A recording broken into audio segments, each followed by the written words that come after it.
का भी बहुत रेयर चांस है कभी आए, ठीक है। 5 का तो कभी नहीं आता है। केवल 3 का ही सबसे ज्यादा पूछा जाता है, 3x3 ही सबसे ज्यादा यही आता है। लेकिन याद रखने के लिए, जानने के लिए, डिटर्मिनेंट बोलते हैं इसको।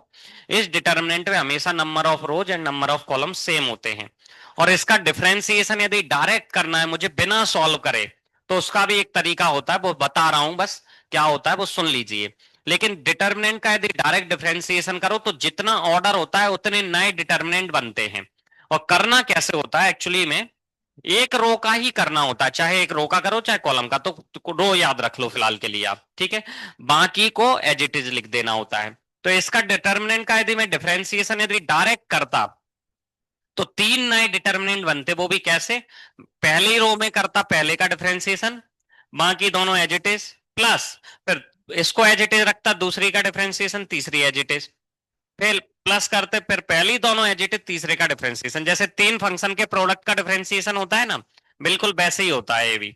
तो मैं एक छोटा सा लिख के दिखा देता हूं क्या पार्ट बनता है यदि इसको डिफरेंशिएट में डायरेक्ट डिटर्मिनेंट फॉर्म में करता तो पहला डिटर्मिनेंट बनता पहली रो का डिफरेंशिएशन, मतलब 3x² साइन एक्स का differentiation cos x, cos X का माइनस साइन एक्स, और इन दोनों को एज इट इज लिखना है, इनको कोई डिस्टर्ब नहीं करना है। मतलब 6 - 1 0 and P p square p Q, ये हो गया इसका डिफरेंशिएशन, इस फंक्शन का डिफरेंशिएशन। लेकिन अभी पूरा नहीं हुआ है, एक हिस्सा हुआ है, 3 हिस्सों में होता है फिर एक, इसलिए ऐसे ही करना अच्छा पड़ता है एक्चुअली में, ठीक है। फिर आपको क्या करना पड़ेगा, प्लस। अब फिर से डिटर्मिनेंट लिखिए, पहली रो एज इट इज, मतलब x³ sine x plus cos x as it is, इसका डिफरेंशिएशन, तो तीनों ही नंबर है तो तीनों का डिफरेंशिएशन 0 ही हो जाएगा। सो 0 0 0, और इन तीनों को as it is, p p square p q, ठीक है। प्लस अब पहली दोनों रो एज इट इज, तो मैं डैश डैश डैश करके छोड़ देता हूं।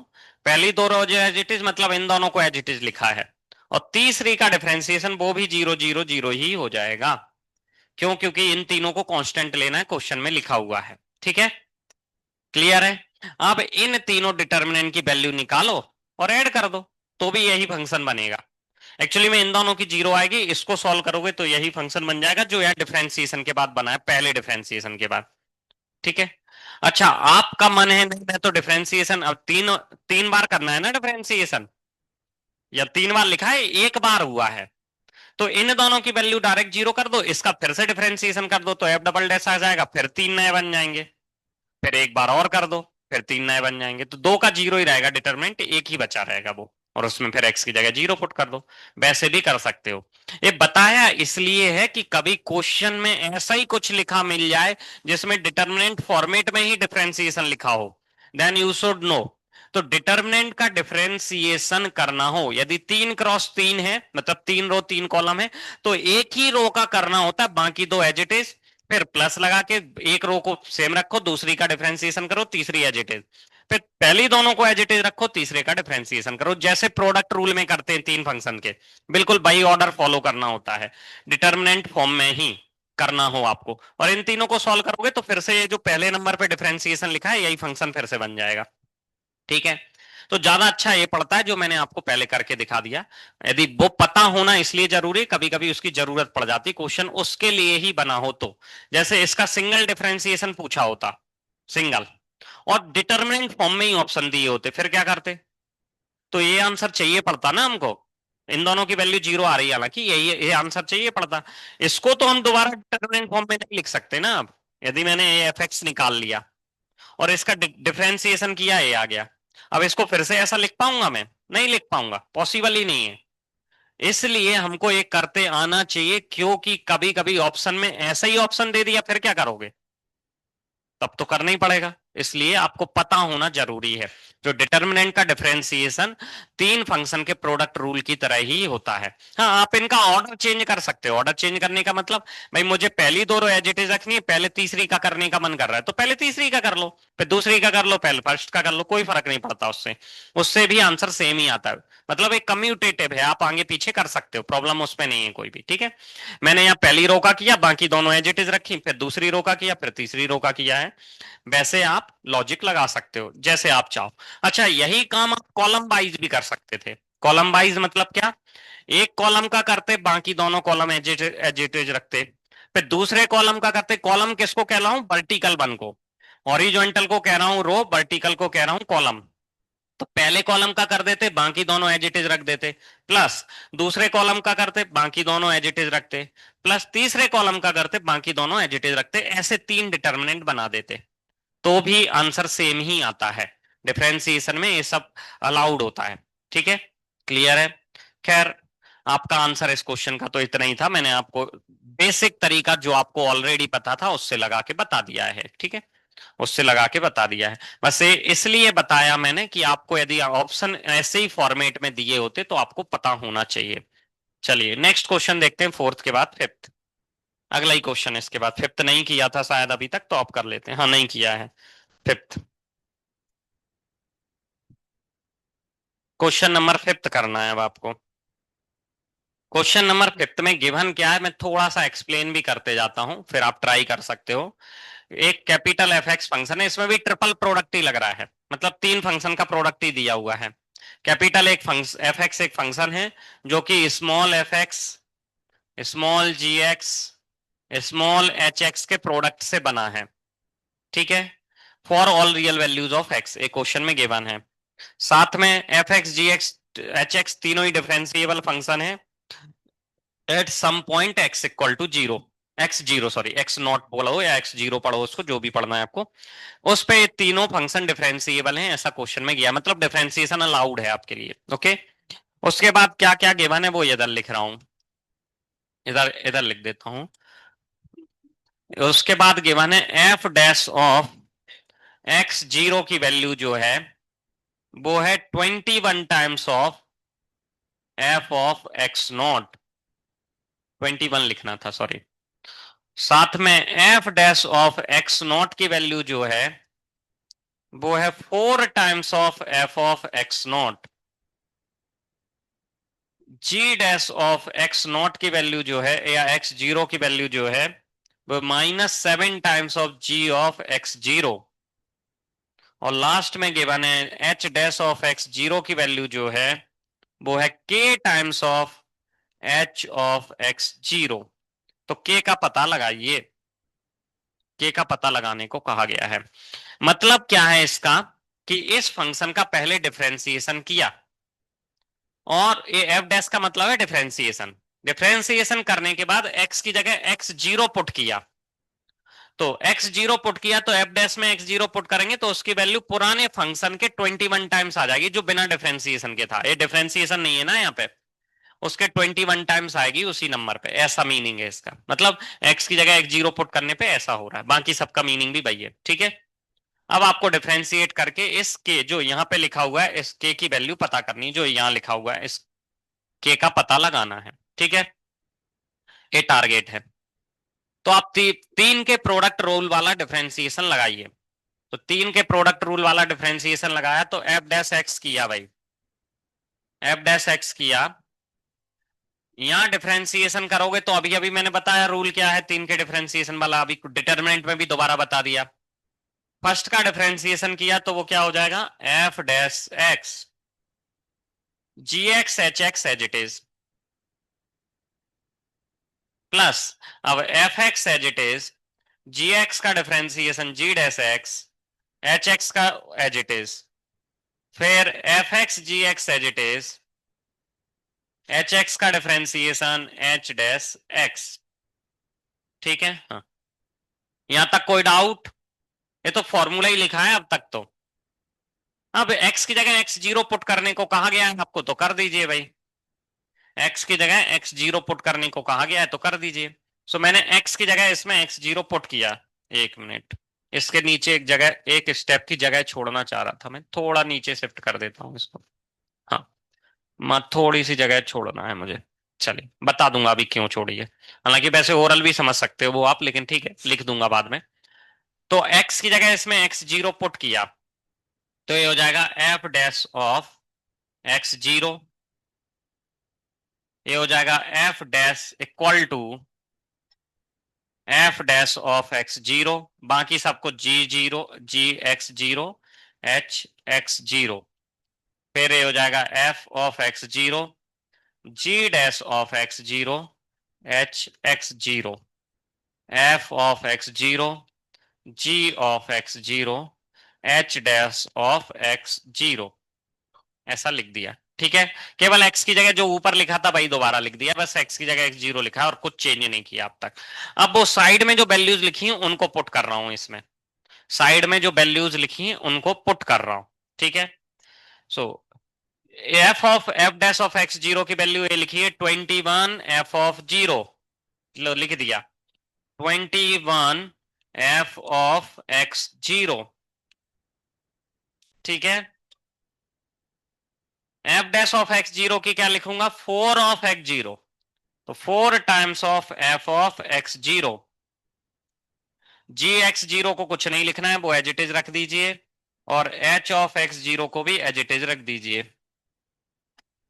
फिर F dash of x zero को एज इट इज रख दीजिए। अच्छा, या माइनस आने वाला है तो मैं लिख दे रहा हूं पहले। F dash of x zero कैसे पता है, यहाँ माइनस दिया हुआ है इसलिए। जी डैश ऑफ एक्स जीरो की जगह मैं ये वैल्यू पुट करूंगा तो 7 टाइम्स, तो 7 मैंने यहां लिख दिया, और इसको लिख दिया जी ऑफ एक्स जीरो, और इसको H X zero as it is. इन दोनों को एज इट इज और इसको के लिख रहा हूं सबसे पहले, के, और इन तीनों को एज इट इज लिख दीजिए। F of x zero, ji of x zero, and H of x zero.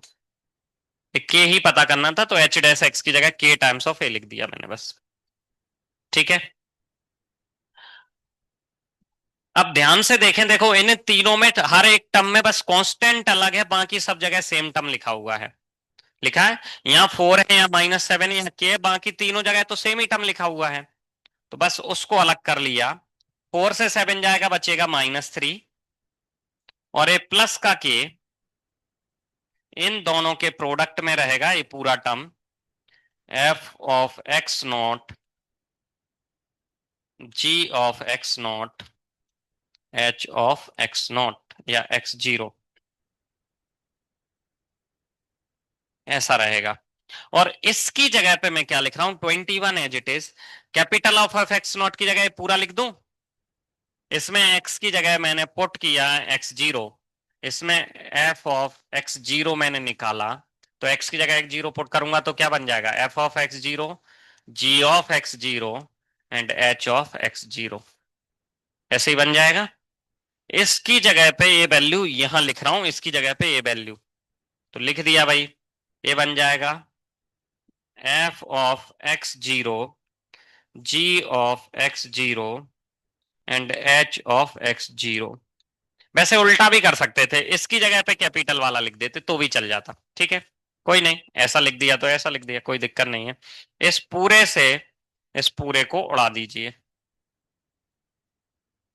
फिर से उड़ा देते हैं दूसरे कलर से, इसको उड़ा दिया इससे, बचा क्या, 21 इक्वल टू -3 प्लस के, सो के इक्वल टू 24, खत्म।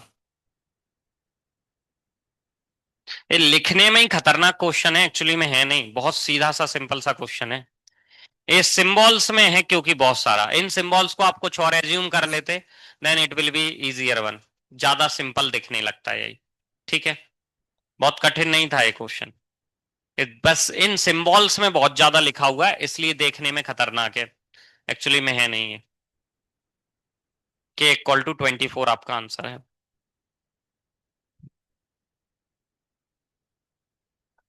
मैंने रिवर्स पुट किया है क्या, F of x zero, ji of x zero, and H of x zero को, F of x zero put करते तो तीसरे स्टेप पे थोड़ा छोटा पर दिखने लगता बस।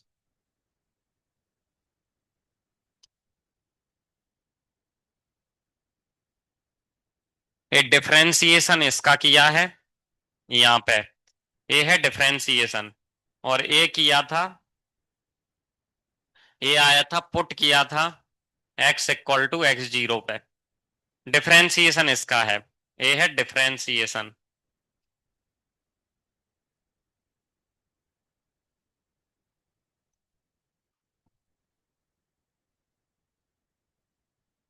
ये हो जाने के बाद अगला करो। इससे अगला ही क्वेश्चन अभी कराया नहीं है ना वो भी, तो वो कर लो भाई। वो तो 2 बार डिफरेंशिएशन करना है सीधे सीधे। 2 बार सीधे सीधे डिफरेंशिएशन करना है आपको, आपको कोई एक क्वेश्चन मिल जाएगी, वही आंसर है। बाय डबल डैश का मतलब है डबल डिफरेंशिएशन, और बाय डैश का मतलब है single differentiation. But answer match कराने में मेहनत करनी पड़ेगी उसमें, क्योंकि ऑप्शंस में एक भी जगह एक्स नहीं दिया है, तो थोड़ी मेहनत करनी पड़ेगी आपको। बाय दिया है, और बाय की वैल्यू आ रही है टेढ़ी मेढ़ी। लेकिन प्रोडक्ट रूल लगेगा ना 2 बाय स्क्वायर वाले में, बाय डैश में, तो अब डायरेक्ट बन सकती है। डायरेक्ट भी बन जाए, क्या पता।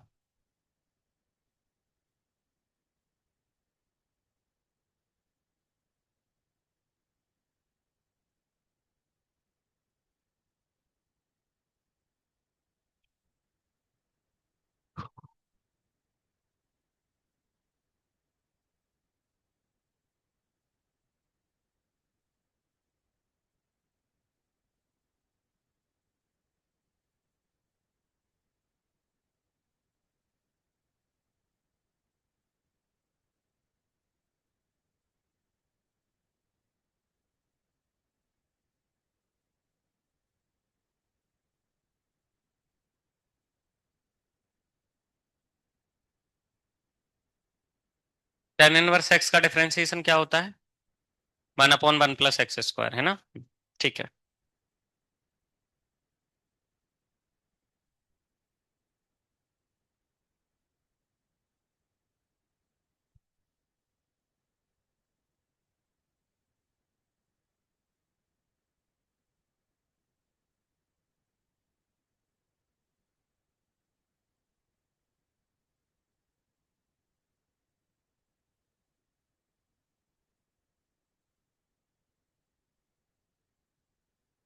हो गया, सीधा सा क्वेश्चन था वो।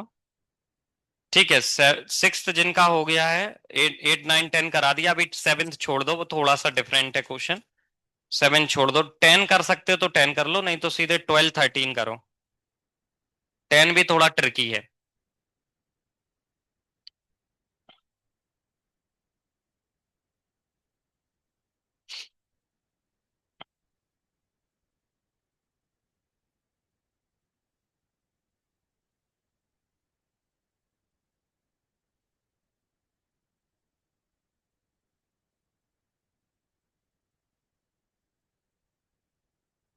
नहीं तो सीधे 13 और 12 13 करो। 12th 13th करिए ट्राई। क्वेश्चन नंबर 6 कर लिया है, तो 12 13 ट्राई करिए। क्वेश्चन नंबर 6 में लिखा हुआ है x² + y² = 1, और उसके बाद डिफरेंशियल इक्वेशन लिखी हुई है 2 3, उनको चेक करना है कौन सी सही है। तो सीधे डिफरेंशिएशन कर दो x के रिस्पेक्ट में। तो x² का डिफरेंशिएशन 2x y² का डिफरेंशिएशन 2 बाय डैश, और x का 1 का 0। पहले इस 2 को तो हटा ही दिया, डिवाइड कर दिया, तो ये बन जाएगा x + y/(बाय डैश) = 0। ठीक है, इस 2 को डिवाइड कर दिया, 0 में भेज दिया, ठीक है। अब फिर से डिफरेंशिएशन किया, सो x का डिफरेंशिएशन बाय, इन दोनों में लगेगा प्रोडक्ट रूल। प्रोडक्ट रूल लगेगा इन दोनों में, तो by as it is, by dash का differentiation by double dash, plus by dash as it is, इस बाय का डिफरेंशिएशन फिर से बाय डैश = 0। बस आ गया आंसर। सबसे पहले बाय बाय डैश ही लिखा हुआ है उन्होंने, by by by into by double dash लिखा है, फिर इसको लिख दिया बाय डैश का होल स्क्वायर, और a + 1 एज इट इज = 0। ऐसा जिस ऑप्शन में लिखा है वही सत्य है, बी ऑप्शन में लिखा है भाई। ठीक है, अब करिए क्वेश्चन नंबर 12। क्वेश्चन नंबर 12 सही में भयानक है। डिफरेंशिएशन की पूरी समझ टेस्ट कर ले रहा है, वो भी छोटी सी चीज में। खतरनाक मतलब कठिन नहीं है, लेकिन आपकी डिफरेंशिएशन की समझ कितनी है चेन रूल की, वो पूरा चेक कर ले रहा है उसी क्वेश्चन में, क्वेश्चन नंबर 12। और ये दोनों में आ चुका है, जेई मेंस एडवांस दोनों में, ये अलग अलग समय पे। क्वेश्चन नंबर 12 करना है, इसके बाद 10 मैं करा दूंगा बाद में। 8 9 में पहले ही करा चुका हूं आपको।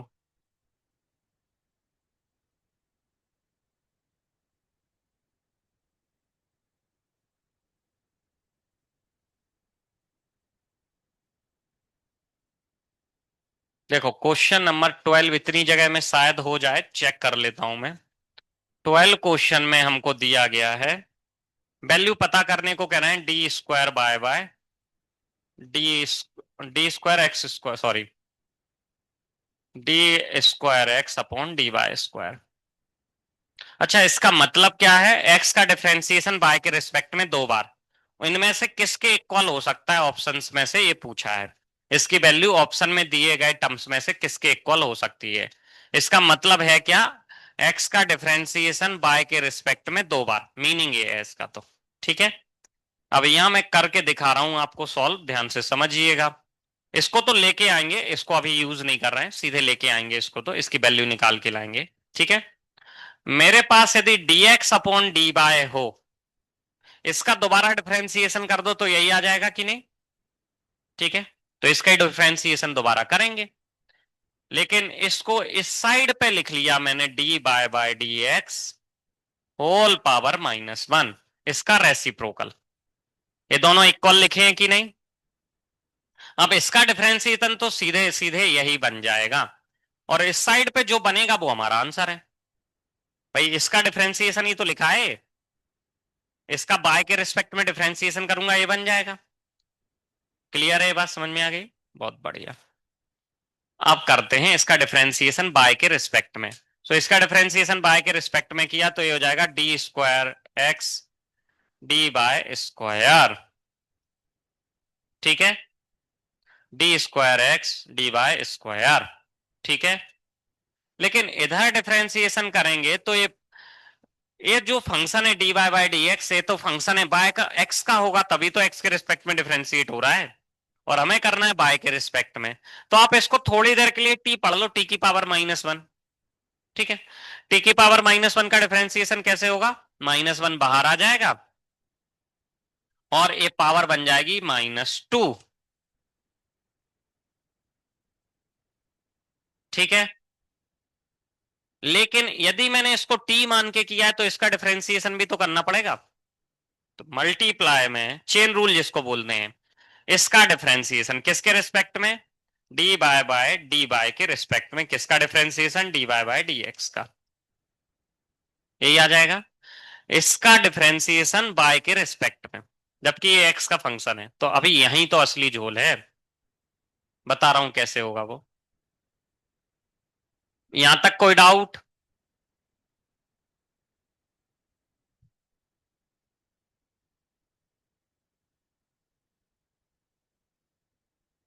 इसको तो एज इट इज रखा, -1 d Y by D x whole power -2।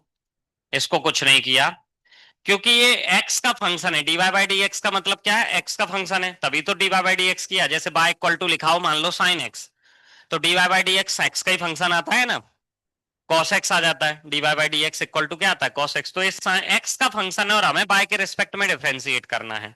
तो हमें किसी ऐसे फंक्शन का डिफरेंशिएशन जो उसका फंक्शन नहीं है और करना हो, तो हम क्या करते हैं, जो यूजुअल होता है वो करते हैं, उसके बाद दोबारा उसका डिफरेंशिएशन लिख देते हैं। जैसे टी स्क्वायर का डिफरेंशिएशन बाय है, मान लो ऐसा लिखा हो, एग्जांपल समझाने के लिए दे रहा हूं, वो करने के लिए, बाद में कंफ्यूजन ना हो। और मुझे करना है मान लो D Y by D X, तो मैं क्या करूंगा, टी स्क्वायर को ही एक्स मान लूंगा थोड़ी देर के लिए, और क्या करूंगा, इसका डिफरेंशिएशन कर दूंगा 2t, लेकिन साथ में लिख दूंगा D T by d x. ऐसे ही लिखते हैं। क्लियर है? तो इसको मैं क्या करता हूं, उस हिसाब से ही डिफरेंशिएट करते हैं। ठीक है, तो डी बाय डी एक्स को थोड़ी देर के लिए आप मान लीजिए कि लिखा है d x by D y, लेकिन उसका डिफरेंशिएशन फिर से लिख देना एक बार बस। ठीक है, इतना सा करना है लॉजिक। या फिर एक तरीका ये है कि आप यहाँ डी वाई की जगह डी एक्स ले आओ, तो यहाँ एक मल्टीप्लाई में, मैं अपने मन से लिख रहा हूं, ध्यान से सुनिएगा, इसके मल्टीप्लाई में यहाँ मुझे dx डी बाय न्यूमरेटर में है, तो इसको डिफरेंशिएट x के रिस्पेक्ट में करना पड़ेगा। सो dx बाय dx अपने मन से लिख लिया यहाँ पे, dx बाय dx मतलब 1, कुल मिला के dx बाय dx 1 होता है ना। अरे दोनों कट रहे हैं और ये दोनों रेसिप्रोकल के योग होते हैं फर्स्ट ऑर्डर डेरिवेटिव तक। सेकंड ऑर्डर डेरिवेटिव में हम रेसिप्रोकल नहीं कर सकते हैं, ठीक है। इस dx को यहां ले आओ, dy को यहां ले जाओ, तो इसका डिफरेंशिएशन पॉसिबल है, ठीक है। सो इस dx और dy की पोजीशन एक्सचेंज की मैंने, d एज इट इज, इसको यहां लिख दिया dx और dy बाय dx, और ये जो लिखा है dx अपॉन dy लिख दिया। मतलब क्या किया है, फिर से बता दे रहा हूं मैं, इन दोनों की पोजीशन एक्सचेंज की है बस। ऐसा क्यों किया है? अब क्योंकि ये डिफरेंशिएशन पॉसिबल है। dy बाय dx का डिफरेंशिएशन x के रिस्पेक्ट में d square by dx square हो जाएगा, ठीक है।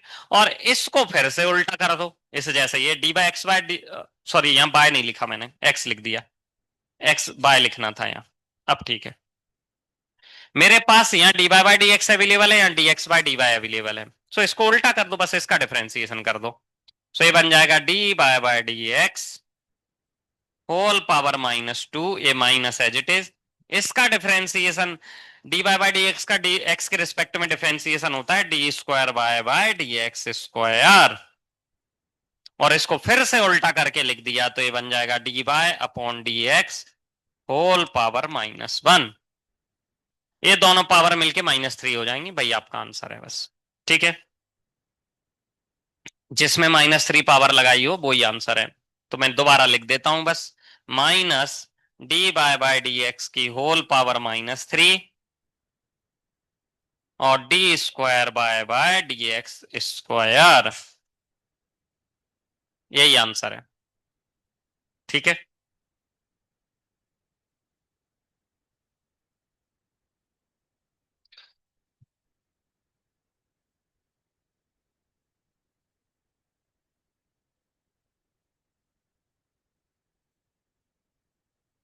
ये भी एक घातक क्वेश्चन था थोड़ा।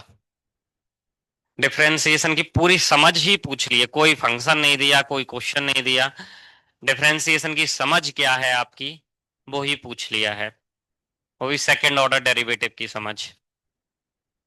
इसमें तो कोई फंक्शन वंक्शन कुछ नहीं दिया था ना। हाँ, इसको करने का एक आसान तरीका और हो सकता है कुछ, वो क्या, कि आप x कोई फंक्शन एज्यूम कर लीजिए बाय का, ठीक है, लेकिन लेंदी पड़ेगा वो आपको बहुत। क्यों लेंदी पड़ेगा वो भी बता दे रहा हूं। फिर आपको चारों ऑप्शन वेरीफाई करके देखने पड़ेंगे ना, जो जो वैल्यू निकालनी है वो वैल्यू निकालो, मल्टीप्लाई या डिवाइड करके देखो आंसर मैच कर रहा है कि नहीं। लेकिन आप फंक्शन सिंपल मान सकते हो, बस ये कर सकते हो। भाई 2 बार डिफरेंशिएशन करने को कहा गया है, तो आप x को फंक्शन मान लो बाय स्क्वायर, ऐसा कुछ। जीरो मत करो कम से कम, ठीक है, जीरो पे रिस्क होती है क्योंकि जीरो आंसर कई और जगह से भी बन सकता है। तो इसका डिफरेंशिएशन करोगे तो dx अपॉन dy क्या आ जाएगा, 2 बाय, यही आएगा, और D square by D x square आ जाएगा 2, ऐसा आ जाएगा। ऐसा एज्यूम कर लिया। अब चार ऑप्शन जो लिखे हुए हैं उनको डिफरेंशिएट जिस भी ऑर्डर में किया गया, जो भी किए गए, जिन वैल्यूज को यूज किया गया, वो सब निकालिए और हर एक ऑप्शन में पुट करके देखिए। तो हर एक ऑप्शन में आपको 2 ही वैल्यूज यूज की गई हैं, क्या, एक डी बाय डी एक्स और एक D square by D x square, ये वाली, ये 2 ही वैल्यू यूज की गई। तो इसका उपयोग करके आप इन दोनों को और निकाल लो, दोनों को निकाल लो, फिर मल्टीप्लाई करके चेक करो, जिससे आंसर 2 आ रहा हो, जो पावर्स लगाई गई हैं, मतलब वो पावर्स लगा के जिससे आंसर 2 आ रहा है वही सही है। ऐसे चेक कर सकते हो, ठीक है।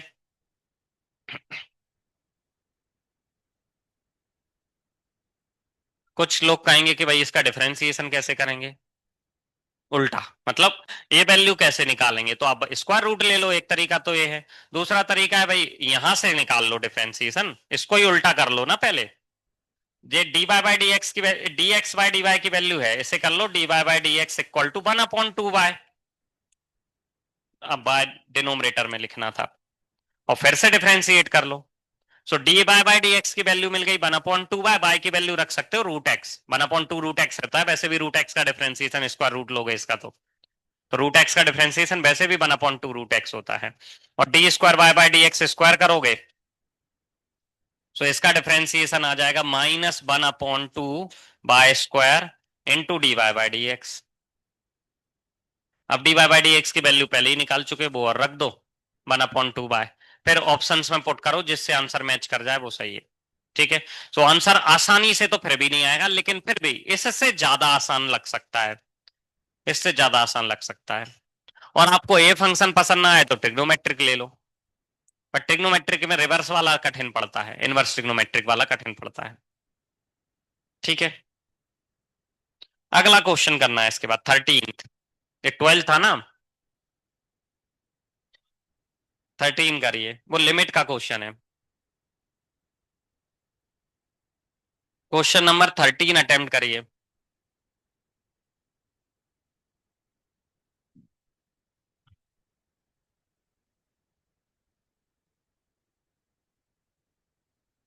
क्वेश्चन नंबर 13 देख के तो पता ही नहीं चल रहा होगा क्या कहना चाह रहे हैं, क्यों वही ऐसा लिखा है, ऐसा लग रहा है किसी को?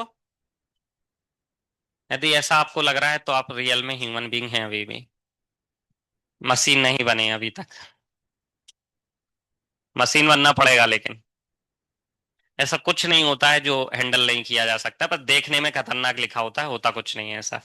ऐसा मान के चला करिए हमेशा। जेई का क्वेश्चन है या मेंस का हो चाहे एडवांस का, एडवांस वाले थोड़े से और ट्रिकी लिख देते हैं, लिखते ही वो ट्रिकी हैं, क्वेश्चन इतने कठिन नहीं होते हैं। कुछ होते हैं नो डाउट, मतलब 50% तो कठिन होंगे ही, लेकिन 50% ऐसे होते हैं जो देखने में भयानक होते हैं, एक्चुअली में भयानक नहीं होते हैं। जैसे क्वेश्चन नंबर 5 किया था हमने थोड़ी देर पहले, ये क्वेश्चन ए वाला ये जो यहाँ लिखा हुआ है, ये देखने में भयानक था लेकिन एक्चुअली में कठिन नहीं था ये क्वेश्चन।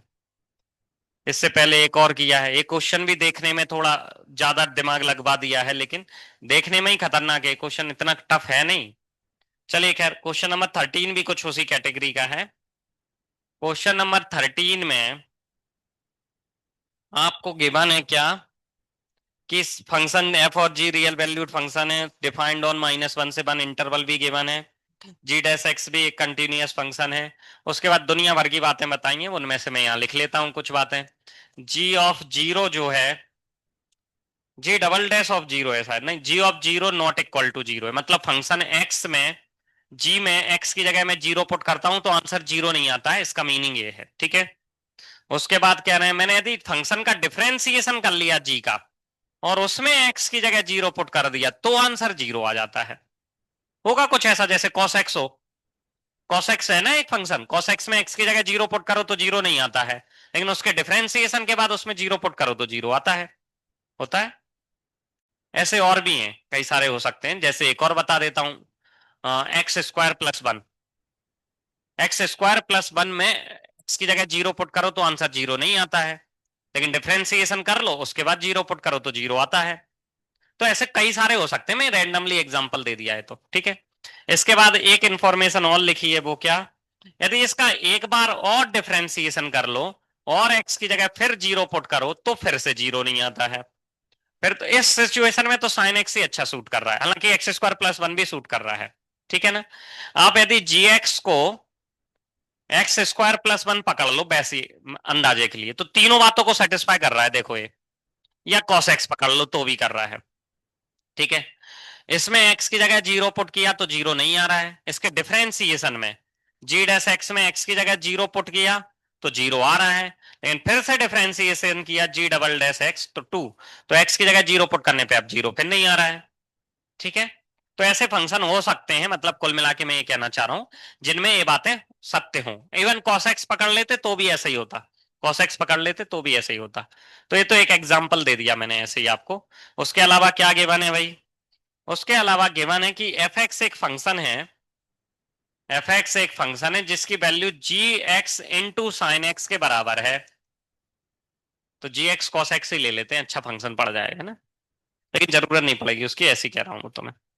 ठीक है, जी एफ एक्स एक ऐसा फंक्शन है जिसकी वैल्यू जी एक्स इंटू साइन एक्स के बराबर है। ओके, इतना गिवन है। इसके बाद क्वेश्चन पूछा गया है, स्टेटमेंट वन में लिखा है limit x tend to zero ji x into cot x minus g of zero, हाँ बोलो।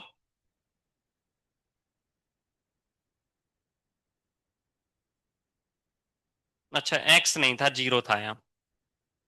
ओके,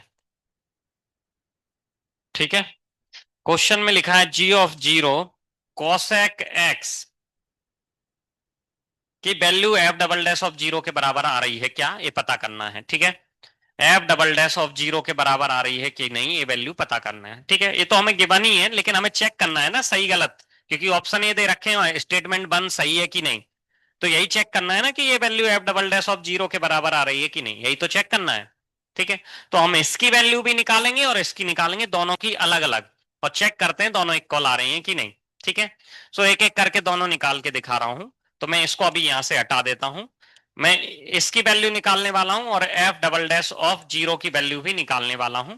दोनों की वैल्यू निकालूंगा, दोनों सेम आ रही है मतलब स्टेटमेंट वन ट्रू है, सेम नहीं आ रही है मतलब स्टेटमेंट वन फॉल्स है। ठीक है, ट्रू फॉल्स ही पता करना है, तो इसकी वैल्यू निकालते हैं।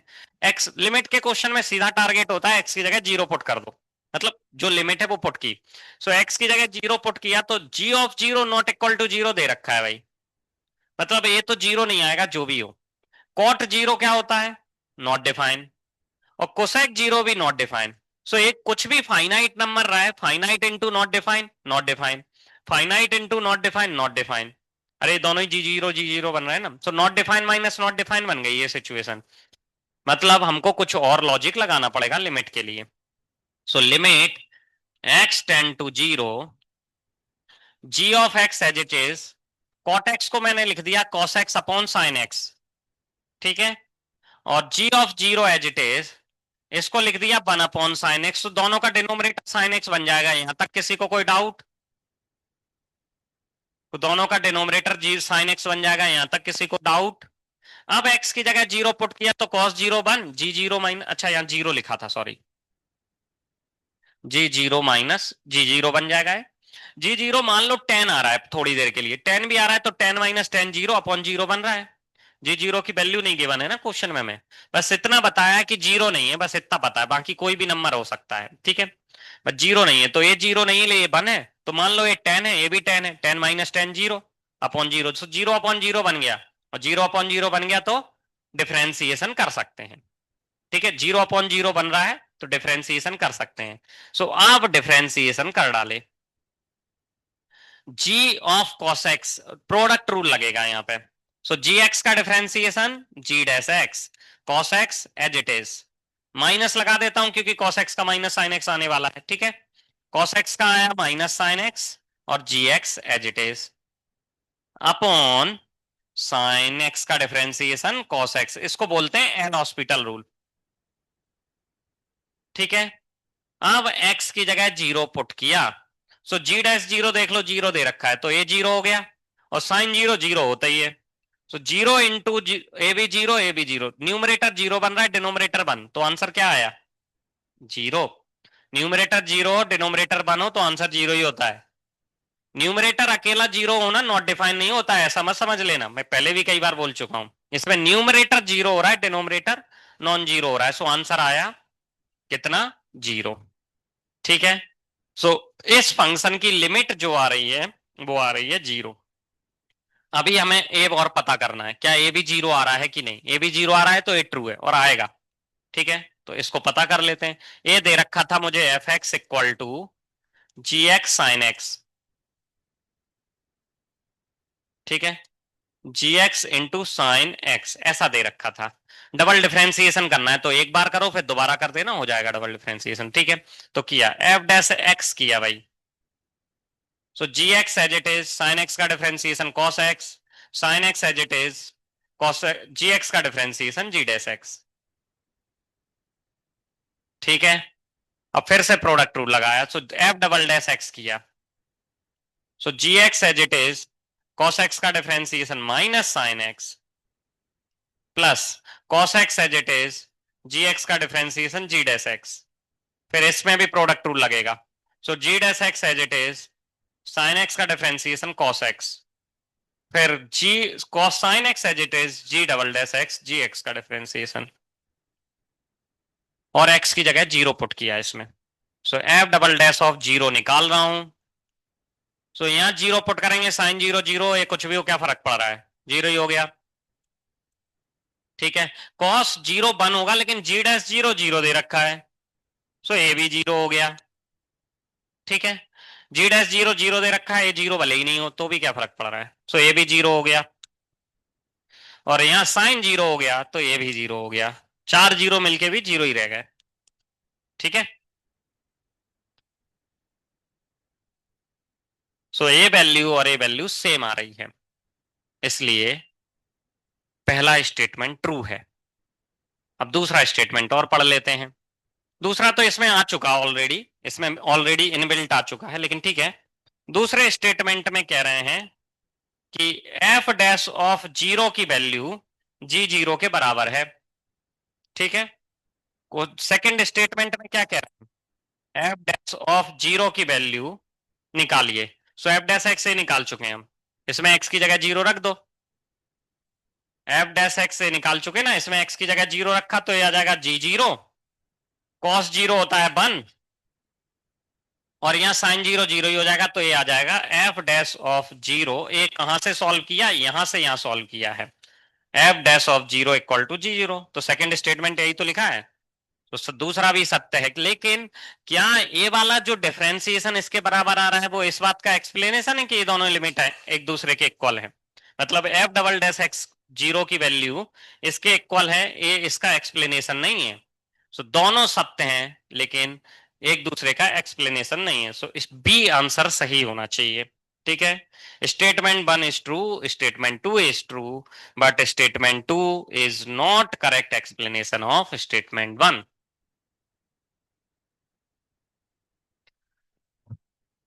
सो बिना फंक्शन लिखे जब फंक्शन का डिफरेंशिएशन करा जाए, लिमिट पूछा जाए, तो अलग लेवल का क्वेश्चन बनता है वो थोड़ा सा। वैसा ही है क्वेश्चन में आपको समझ कितनी है टॉपिक्स की वो चेक किया जा रहा है इन सभी क्वेश्चंस में।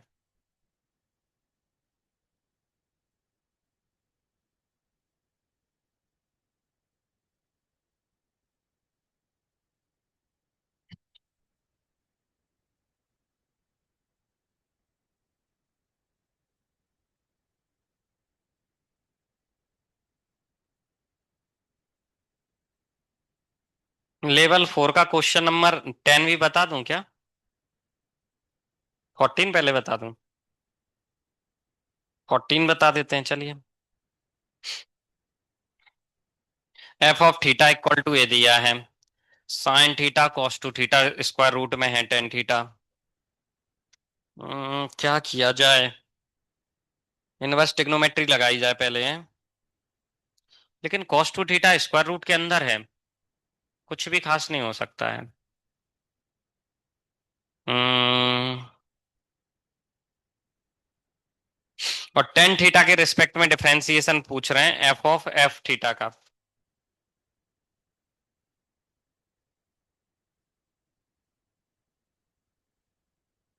बहुत ही झोलमय क्वेश्चन है।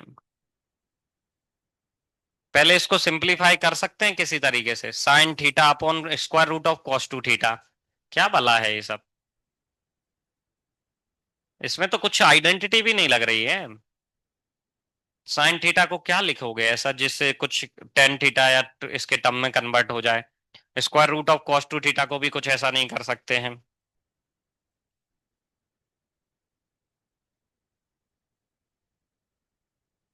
एक लॉजिक लगा तो सकते हैं, लेकिन वो कब तक वैलिड रहेगा ये दिक्कत है उसके साथ। ट्रिग्नोमेट्री का लॉजिक लगा सकते हैं। टेन इनवर्स के अंदर इनपुट दिया होगा परपेंडिकुलर अपॉन बेस, तो परपेंडिकुलर साइन थीटा है, कॉस थीटा बेस है, square root of cos two theta base है, तो हाइपोटेनियस दोनों के स्क्वायर के सम के बराबर होगा। तो sine square theta cos square two theta, cos two theta बन जाएगा ना, उसका स्क्वायर रूट लेंगे, इन दोनों का स्क्वायर का सम करेंगे तो कॉस टू थीटा को लिख पाएंगे two sine square theta cos theta. तो हाइपोटेनियस आ जाएगा one minus sine square theta, that will be cos square theta का square root cos theta. Hypotenuse आ जाएगा cos theta. So tan inverse की वैल्यू को लिखेंगे साइन अप ना। ठीक है, ट्रिग्नोमेट्री लगा के दिखाई देता हूं, हैंडल कर पाओ तो अच्छा है। ठीक है। देखो क्वेश्चन में जो लिखा हुआ है F of theta equal to sine of tan inverse of sine theta upon square root of cos two theta, ऐसा लिखा हुआ है। इसके बाद जो करना है उस पर बाद में ध्यान देंगे, पहले इसको सिंप्लीफाई कर लेते हैं, ठीक है। करेंगे, जो दिया है उसको सॉल्व करेंगे, पहले इसको सिंप्लीफाई कर लेते हैं, ठीक है। तो मैंने क्या किया, टेन इनवर्स ऑफ ये जो लिखा हुआ है sine theta upon square root of cos 2 theta को एज्यूम कर लिया एक्स, ठीक है। ये जो अंदर लिखा हुआ है पूरा इसको मान लिया एक्स, ओके। इसको इधर ले गए तो ये बन जाएगा sine theta upon square root of cos 2 theta equal to 10x, ऐसे ही बन जाएगा। अब यदि मैंने इसको x माना है तो ये क्वेश्चन कैसा दिखेगा, साइन x जैसा। तो मुझे साइन x की वैल्यू चाहिए, 10x तो ऑलरेडी पता चल गया है। अरे इसकी जगह पूरे पे x लिख दूंगा मैं, तो ये बन जाएगा साइन ऑफ x, ऐसा बन जाएगा कि नहीं। इस पूरे को x मान लिया है तो बन जाएगा। तो मुझे 10x की वैल्यू ये पता है, तो साइन x की वैल्यू चाहिए, कुल मिला के यही टारगेट है, ठीक है। आप बनाते हैं एक राइट एंगल ट्राइंगल, ठीक है। 10 के सामने लिखी हुई वैल्यूज में न्यूमरेटर में लिखा होता है बेस ना, परपेंडिकुलर। तो इस एंगल को मैंने यदि x पकड़ा तो x के सामने वाली साइड होगी साइन थीटा, क्योंकि 10x में सामने परपेंडिकुलर लिखा होता है और डिनोमिनेटर में लिखा होता है बेस, ये हो जाएगी side square root of cos 2 theta. कोई डाउट यहां तक, ट्रिग्नोमेट्री में ऐसा कुछ किया है? बहुत बढ़िया। इन दोनों के स्क्वायर्स का सम करके ए वाली साइड निकाल सकते हैं, तो मैं निकाल के ही दिखा देता हूं। वैसे तो मुझे ओरल दिख रही है कॉस थीटा आने वाली है, लेकिन चलो करके दिखा देता हूं। ये हाइपोटेनियस निकाल के दिखा रहा हूं इधर से। सो मैंने पढ़ रखा है हाइपोटेनियस का जो स्क्वायर होता है वो होता है इसका स्क्वायर और इसके स्क्वायर के बराबर, ठीक है। सो इसका स्क्वायर हो गया साइन स्क्वायर थीटा और इसका स्क्वायर हो जाएगा कॉस 2 थीटा, क्योंकि रूट में है ना, तो रूट से बाहर आ जाएगा, okay. H square as it is, sine square को साइन स्क्वायर थीटा लिख दिया, कॉस 2 थीटा की आइडेंटिटी है 1 - 2 साइन स्क्वायर थीटा। अच्छा वो भी लिख सकते हैं, इससे अच्छा जो आप कह रहे थे, लो आप जो बोल रहे थे वही लगा दी, cos square theta minus sine square theta. एक आइडेंटिटी है ऐसी, साइन स्क्वायर से साइन स्क्वायर उड़ा दिया, cos square equal H square equal to आ गया कॉस स्क्वायर, तो H equal to cos theta लिख दूं डायरेक्ट। सो एच की वैल्यू आ गई मेरी कॉस थीटा, ठीक है। मुझे यहाँ किसकी वैल्यू चाहिए, साइन एक्स की। ये 10x की वैल्यू के लिए ट्राइंगल बना है, साइन एक्स की वैल्यू चाहिए मुझे। So F theta equal to है साइन एक्स, साइन एक्स की वैल्यू कितनी आ जाएगी, साइन एक्स की वैल्यू होती है परपेंडिकुलर बाय हाइपोटेनियस, परपेंडिकुलर है साइन थीटा, हाइपोटेनियस है कॉस थीटा। तो sine theta upon cos theta it will be tan theta. So ये क्वेश्चन सिंप्लीफाई होके टेन थीटा बन गया। अब तो कठिन नहीं है, अभी भी कठिन तो है, क्योंकि जो पूछा है वो भी बहुत अच्छा पूछा है। वो जो पूछा है वो भी कम खतरनाक थोड़ी पूछा है। टेन थीटा का differentiation ten of tan theta के रिस्पेक्ट में, ठीक है। एफ ऑफ एफ थीटा का डिफरेंशिएशन पूछा है ना, तो ये तो एफ थीटा आ गया। आप पहले निकाल लो फिर डिफरेंशिएट कर लेना भाई, ठीक है। So F of F theta निकाल लीजिए भाई, डायरेक्ट लिख दूं टेन ऑफ टेन थीटा बन जाएगा, और इसका डिफरेंशिएशन टेन थीटा के रिस्पेक्ट में ही पूछा है, ठीक है। इसका डिफरेंशिएशन टेन थीटा के रिस्पेक्ट में पूछा है। तो अब थोड़ी देर के लिए इसे मान लो u, मतलब टेन ऑफ टेन थीटा मान लीजिए u।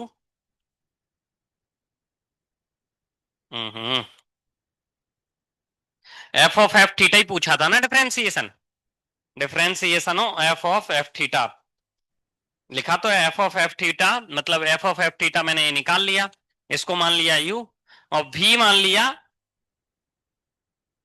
या फिर इधर लिख देता हूं, v मैंने मान लिया किसको, टेन थीटा को, क्योंकि टेन थीटा के रिस्पेक्ट में ही डिफरेंशिएशन पूछा है। सो अल्टीमेटली मुझे du बाई डी चाहिए अब, ठीक है।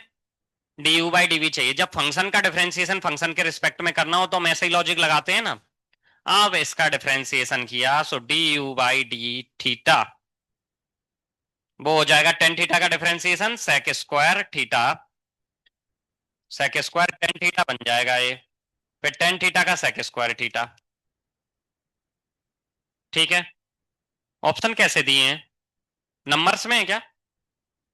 हम्म। नंबर कैसे हो गया लेकिन ये कट तो सब रहा नहीं है।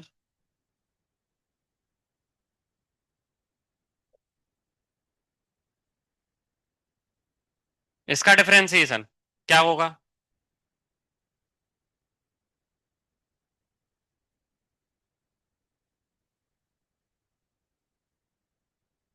फिर आंसर क्या आएगा?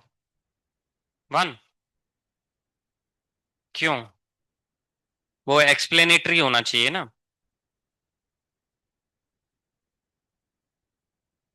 हालांकि मैं इसमें डिवाइड करूं इसका तो ये सेक स्क्वायर टेन थीटा आ रहा है। सेक स्क्वायर टेन थीटा को वन टू थ्री में कुछ कर नहीं सकते कन्वर्ट? हम्म।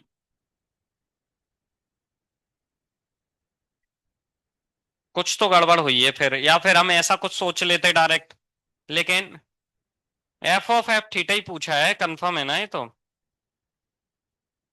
वन तो आंसर तब होता जब फंक्शन का डिफरेंशिएशन उसी के रिस्पेक्ट में पूछा होता। डी ऑफ टेन थीटा, या तो मैं मीनिंग गलत ले रहा हूं जो लास्ट में लिखा है उस इंफॉर्मेशन का। आंसर बनी है क्या? आंसर क्या दिया है? बन दिया है, तो या तो मैं मीनिंग गलत ले रहा हूं जो यहाँ लिखा है ना, differentiation of f of theta upon D tan theta. D tan theta इसका मतलब है टेन थीटा के रिस्पेक्ट में डिफरेंशिएट करना है, यही हो रहा है मीनिंग तो वैसे। तो वैसे इससे भी आंसर आना तो चाहिए था। गलत क्या हुआ है इसमें? मैं इसको डिफरेंशिएट कर लूं d v by D theta, तो ये आ रहा है सेक स्क्वायर थीटा। इसका इसमें डिवाइड करूंगा तो ये टर्म बच रहा है, और इसकी वैल्यू वन तो नहीं है। कैसे कह सकता हूं मैं वन है, मतलब गारंटी तो नहीं है ना कोई। क्यों आंसर वन दे रखा है? या तो मैंने कुछ गलत इंफॉर्मेशन का लिख कर ली है। एफ ऑफ एफ थीटा का मीनिंग या डी थीटा का मीनिंग गलत निकाल रखा है, ठीक है। लेकिन यहां तक तो समझ में आ गया ना। ये मीनिंग मैं चेक कर लेता हूँ क्या दिया है, या क्वेश्चन में कुछ गलत समझ लिया मैंने, मैं चेक करके आपको बता दूंगा, कोई दिक्कत नहीं है।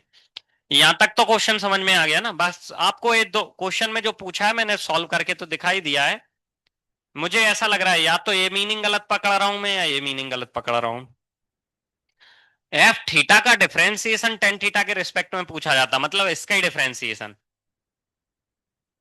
नहीं, थीटा की लिमिट दी है, वैल्यू नहीं दी है, नहीं तो पुट कर लेते। लिमिट दी है वो तो।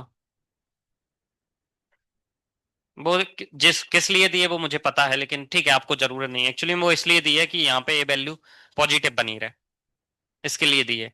उसी वैल्यू में ये पॉजिटिव रहेगा इसलिए वो दी हुई है। ठीक है, स्क्वायर रूट के अंदर है ना। माइनस पाई बाई फोर से प्लस पाई बाई फोर यहाँ पुट करेंगे तो ये बन जाएगा माइनस पाई बाई टू से plus pi by two. Minus pi by two से जीरो तक होता है फोर्थ क्वाड्रेंट, फोर्थ क्वाड्रेंट के बाद फर्स्ट क्वाड्रेंट। सो इस बीच में कॉस हमेशा पॉजिटिव रहता है, इसलिए इसकी लिमिट दे रखी है वो थीटा की ऐसी, जिससे वो स्क्वायर रूट वाला टर्म पॉजिटिव रहे हमेशा। ठीक है, वो तो इसलिए दिया था। मतलब उसका उपयोग हम कुछ खास कर नहीं सकते हैं। मुझे बस यही कंफ्यूजन हो रहा है यहाँ, या तो मैंने मीनिंग गलत पकड़ लिया। ठीक है कोई नहीं, सॉल्यूशन तो सही किया है, बस बता दूंगा मैं क्या क्लिक करना था सही। या तो यही मीनिंग लेना था मैंने जो गलत लिया है मीनिंग। इसका डिफरेंशिएशन टेन थीटा के रिस्पेक्ट में ही, तो टेन थीटा का टेन थीटा के रिस्पेक्ट में करेंगे तो आंसर बन ही आएगा। या तो यहाँ प्रिंटिंग मिस्टेक है, एफ ऑफ एफ थीटा नहीं होना चाहिए था, वहां केवल एफ थीटा होना चाहिए था। मैं चेक कर लूंगा क्वेश्चन कैसा दिया था जिस 2011 में जब भी आया है। ठीक है। ओके, चलिए आज की क्लास यहीं एंड करते हैं। वैसे मैं टेंथ क्वेश्चन और कराना चाह रहा था लेकिन रहने दो, वो भी ऐसे ही खतरनाक सा है थोड़ा। उसमें इसमें ट्रिग्नोमेट्री की नॉलेज लग रही है और उसमें लगेगी सेट्स की नॉलेज। तो ठीक है, अभी के लिए उतना ही रहने देते हैं। इनइक्वालिटी एंड सेट दोनों ही लगेंगे। चलिए, हरे कृष्णा। आप जो प्रैक्टिस कर रहे हैं कर लीजिए, जो भी डाउट आते हैं R S Agrawal book, even state board की बुक करना चाहें वो कर सकते हैं। सीट मैंने लगभग बीच बीच में से ज्यादातर प्रयास किया है, जितना वैरायटी हो सके मैं बता दूं, बता दी है आपको। जो प्रैक्टिस करना है करिए, रैंडमली जो डाउट है वो पूछिए। ऐसा कोई डाउट होगा जो क्लास में लेने लायक होगा, मैं क्लास में ले लूंगा, नहीं तो डाउट सेशन में बता दूंगा, ठीक है। आज वैसे पेपर पोस्टपोन्ड हो गया तो टीचर्स सब तो पता नहीं कितने रहेंगे, मैं रहूंगा लेकिन 5 बजे तक ही रहूंगा मैं भी डाउट सेशन में, तो आप उससे पहले कोई भी डाउट पूछ सकते हैं, ठीक है। उसके बाद मैं चला जाऊंगा, 5 बजे तक तो हूं मैं, तो आप तब तक आके पूछ सकते हैं कोई भी डाउट, ठीक है। चलिए, हरे कृष्णा।